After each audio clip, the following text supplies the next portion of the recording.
Fit-tmiem iż-żjara annwali tagħhom f'Malta esperti tal-Fond Monetarju Internazzjonali l-IMF taw ċertifikat ieħor pożittiv lill-ekonomija lokali fejn ukoll urew l-istaġib tagħhom kif din irnexxielha tagħmel qabża sinifikanti fl-aħħar 10 snin u anke hi l-aktar waħda li turi prosperità fl-Ewropa kollha. Fil-fatt huma sostnew li Malta has experienced remarkable growth over the past decade. Fl-istess ħin li antiċipaw li tkabbir ekonomiku ta' pajjiżna will remain among Europe's highest.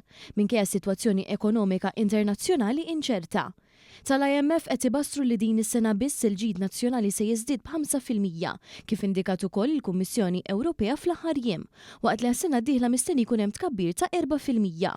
F'kummenti fuq il-pjattaforma X, il-Prim Ministru Roberta Bella laqa l-analiżi u l-pariri tal-esperti barranin dwar l-istrateġija għat tkabbir mibni fuq il-produttività lokali.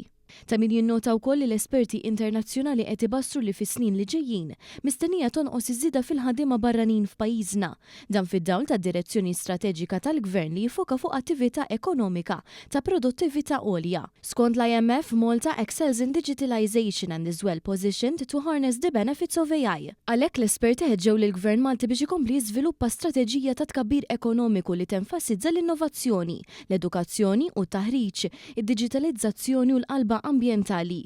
Dan fil-waqt li laqgħu il-bidu tal-proċess biex tiġi żviluppata il-Viżjoni Malta 2050. L-esperti tal-IMF sostnew ukoll li jaqblu mad-Direzzjoni Ġenerali tal-Politika Fiskali tal-Gvern u nnutaw kif id-dejn nazzjonali se jibqa' madwar 50% tal-ġid nazzjonali. U ma laqgħu il-bidliet amministrattivi li seħħew biex tiebet ir-rata ta' ġbir ta' taxxa fil-waqt li ħeġġew li l-Gvern juża l-opportunità tal-bidla fi reġim ta' taxxa fuq negozji biex jintroduċi inċentivi favur aktar produttività. Bħal fi snin oħrajn ir-rapport tal-IMF jirrakkomanda li jitneħħew is-sussidji fuq id-dawl u l-fuel għax skonthom dawn jommontaw għal 20% tad-deficit tal-Gvern u li dawn il-flus jistgħu jintużaw għal aktar investiment pubbliku.